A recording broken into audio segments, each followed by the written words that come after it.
Hello everyone, energy conservation की class में आपका स्वागत है। जैसा कि इसके पहले प्रीवियस लेक्चर में हम यूनिट नंबर 2 डिस्कस कर रहे हैं। चैप्टर का नाम ऊर्जा बचत के सामान्य उपाय और उससे 15 लेक्चर हो चुके हैं, ये 16वां लेक्चर है। ठीक है, तो जैसा कि इसके प्रीवियस लेक्चर में मैं घरेलू कार्यों में कैसे हम जो है ऊर्जा की बचत कर सकते हैं इस विषय में काफी डिस्कस कर चुका हूँ और कैसे हमें ऊर्जा की बचत करना है इसके बारे में बता भी चुका हूँ। आज उसी में थोड़ा सा आगे जैसे हम लोग पंप की बात करते हैं, पंप से भाई जैसे आप लोग समरसेबल पंप वगैरह करते हैं लगभग समय जो है सभी के पास सभी के घरों में है लगभग समानता, जहाँ पे वाटर सप्लाई नहीं है, जहाँ पे वाटर सप्लाई नहीं है, ठीक है, जहाँ पे वाटर की सप्लाई नहीं है तो वहाँ पे पंप से रिसोर्स वाटर को निकाला जा रहा है। ठीक है, या जो आपके जो टुल्लू वगैरह होते हैं इन सब के माध्यम से जो पानी जो सप्लाई पर टैंक में की जाती है, तो वहाँ पे कैसे हम ऊर्जा की बचत कर सकते हैं इसके विषय में हमें विशेष ध्यान देना चाहिए। कि पहला तो ये कि भाई जब हमें आवश्यकता हो तो जो है तभी मोटर का इस्तेमाल करना, पंप का इस्तेमाल करना चाहिए। जैसे समानता देखते हैं कि पानी बह रहा है लेकिन जो है मोटर नहीं बंद की जा रही, तो कहीं ना कहीं इससे ऊर्जा की जो है खपत बढ़ जाती है, ऊर्जा लॉस होती है। तो पानी के पंप के माध्यम से पानी के पंप में जो है आप ऊर्जा की बचत कैसे कर सकते हैं। तो पहला तो यह है कि भाई जो पंप वगैरह इस्तेमाल किया जा रहा है उसमें अच्छी क्वालिटी का पंप होना चाहिए, मतलब कि अच्छा जो है पंप होना चाहिए, नहीं कि जो है खराब पंप को ज़्यादा ऊर्जा ले लेकिन जो है आपकी जो वर्किंग जो उसके जो वर्क हो वो इफिशियंसी वो कम हो, तो ऐसा नहीं होना चाहिए। तो अच्छा पंप का इस्तेमाल करना चाहिए, सही साइज से पंप का उपयोग करें। अब ये नहीं मान लीजिए आपको जो है 1-2 इंची पाइप पानी की आवश्यकता है लेकिन आप उसमें 4 इंची पाइप समरसेबल को डलवा दीजिए घरेलू उपयोग के लिए, तो उससे क्या होगा भाई 4 इंची जब पानी उठाएगा तो उसमें 15 हार्सपावर की मोटर, 10 हार्सपावर, 12 हार्सपावर की मोटर लगेगी, तो कहीं ना कहीं पानी भाई जो है आप उसमें ज़्यादा से ज़्यादा ऊर्जा खपत होगी। तो जब ऊर्जा ज़्यादा खपत होगी तो उस केस में क्या होगा कि ऊर्जा की बचत नहीं होगी। तो हमें इस चीज़ का विशेष ध्यान देना चाहिए कि हम ऐसे पंप का इस्तेमाल करें जो सही साइज का होना चाहिए, सही ट्रिम का उपयोग करें ताकि कंट्रोल रूम जो ट्रिम जो हो सही होना चाहिए ताकि कंट्रोल रूम में उसका कोई गलत इफेक्ट ना पड़े। दूसरा नंबर दाब फास्ट कम होना चाहिए, प्रेशर लॉस उसका कम होना चाहिए, नहीं कि प्रेशर लॉस उसका बहुत ज़्यादा और ऐसा भी नहीं होना चाहिए। इन सब चीज़ों का विशेष ध्यान देना चाहिए कि हम ऊर्जा को जो समरसेबल पंप वगैरह होते हैं, टुल्लू वगैरह होते हैं, वहाँ पे हम कैसे इस्तेमाल कर सकते हैं। दूसरा नंबर ये है कि मान लीजिए आप बार बार जो है पंप वगैरह नहीं चलाना चाहिए, बार बार पंप चलाएंगे ज़्यादा एनर्जी की जो है लॉस होगा। तो जैसे मान लीजिए अगर आप घरेलू कार्य के लिए तो एक जो अगर मोटर चला दिए तो आप पहले सुव्यवस्थित कर लें कि जो चीज़ें हमें कहाँ कहाँ पानी कैसे भरना है कैसे नहीं भरना है, तो इन सब चीज़ों को पहले प्री प्लान करके मोटर चलाना चाहिए। कि हम जब मोटर चला दिए पानी बह रहा है और इधर जो है भाई जैसी बात है जब पानी मोटर चलेगी लॉस होगा, तो इससे 2 चीज़ों का नुकसान होगा। आपका एक तो वाटर रिसोर्स जो होगा, जो जल स्रोत है वो भी खराब होगा, मतलब वाटर रिसोर्स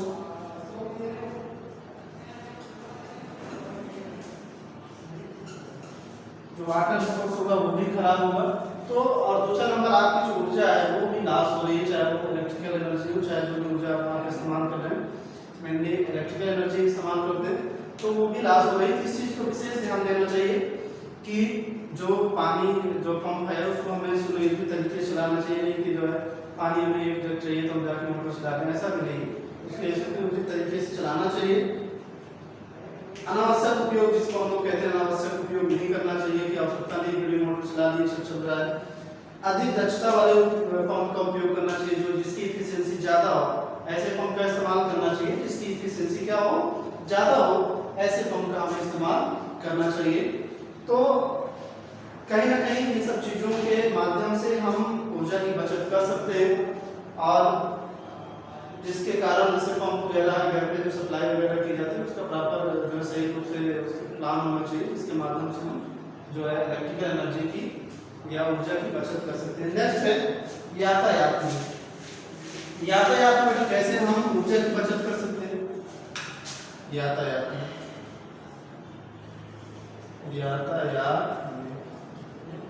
मतलब ट्रांसपोर्ट में ट्रांसपोर्ट में के माध्यम से ट्रांसपोर्ट में हम कैसे ऊर्जा की बचत कर सकते हैं। देखिए पहले क्या था, जैसे बेटा देखिए चाहे वो गाड़ी में देखते, ठीक है, जैसे हम लोग टू व्हीलर की बात करते हैं तो पहले टू व्हीलर में देखते थे कि मान लीजिए जो बाइक वगैरह आती थी उसका एवरेज कम रहता था या एवरेज सही रहता था जैसा भी, लेकिन आज हम जैसे हम लोग हर जगह देखें सिग्नल जो है ट्रैफिक सिग्नल लगा हुआ है, तो जैसे वहाँ पे देखते हैं समानता सभी लोग क्या करते हैं कि अगर 60 सेकंड 70 सेकंड 80 सेकंड तो वहाँ पे टाइम ड्यूरेशन लगा हुआ है, फिर भी वो क्या करते हैं इंजन को स्टार्ट करते हैं। तो जब इंजन स्टार्ट करेंगे तो जैसी बात है उसमें, जबकि गवर्नमेंट ऑफ इंडिया जो इंस्ट्रक्शन दे चुकी है कि आप 30 सेकंड या 20 सेकंड अगर टाइम ड्यूरेशन बचा हुआ है फिर भी आप इंजन बंद कर दीजिए।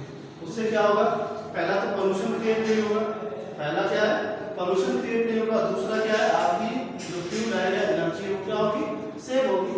तो यातायात के क्षेत्र में इसका बहुत योगदान है।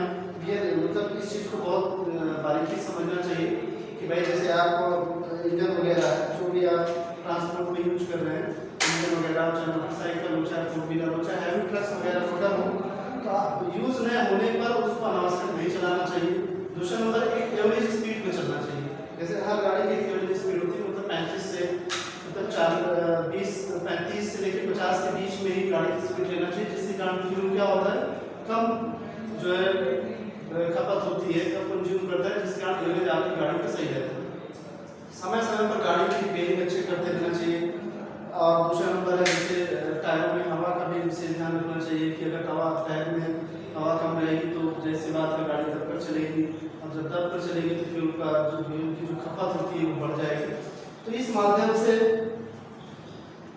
विशेष ध्यान देना चाहिए। जैसे ईंधन की खपत को मेंटेन रखने के लिए 50 से 60 की स्पीड से ज़्यादा गाड़ी को नहीं चलाना चाहिए। अनावश्यक जो है जैसे समानता देखते हैं आप लोग करते हुए कि रेसिंग जब करते हैं तो उस समय देखते हैं कि गाड़ी को बहुत ज़्यादा वर्क करना पड़ता है, मतलब इंजन में बहुत ज़्यादा वर्क करना पड़ता है। तो जैसी बात जब वर्क करेगा तो उसकी जो फ्यूल रिक्वायरमेंट होती है वो क्या होगी, बहुत ज़्यादा होगी, मतलब कि बहुत ज़्यादा उसमें फ्यूल लगेगा।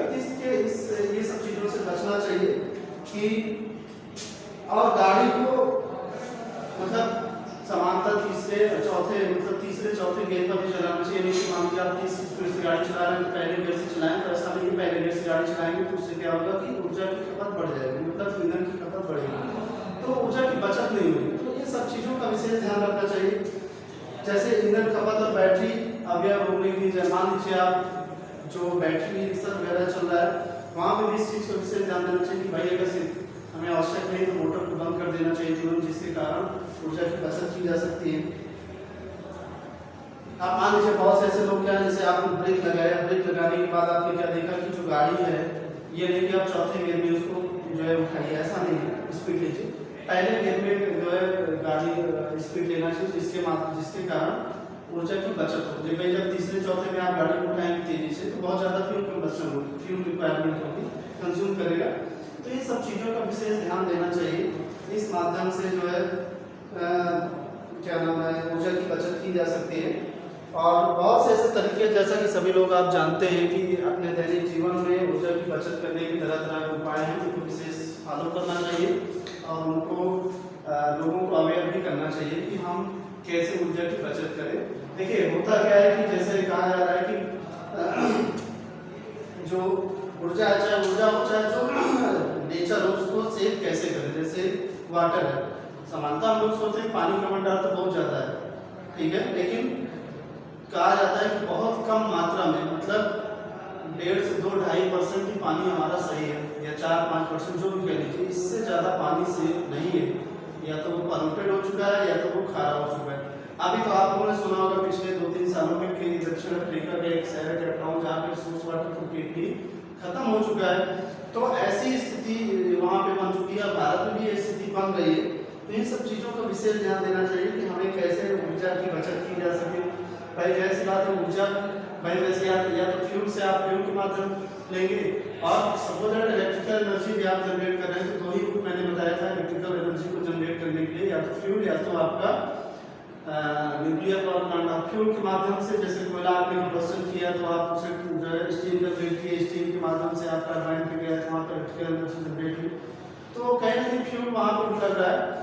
तो भाई जैसी बात है अगर यही धीरे धीरे मतलब खपत बढ़ती रहेगी, उस पर जो है सेव करने के टिप्स नहीं रहेंगे, उपाय नहीं किए जाएंगे, तो इससे ऊर्जा की लगातार खपत बढ़ेगी और जो हमारे प्राकृतिक संसाधन है उसका भी दोहन होगा और एक लॉन्ग टाइम बाद उसके भी जो स्रोत है वो धीरे धीरे क्या हो जाएंगे, खत्म हो जाएंगे।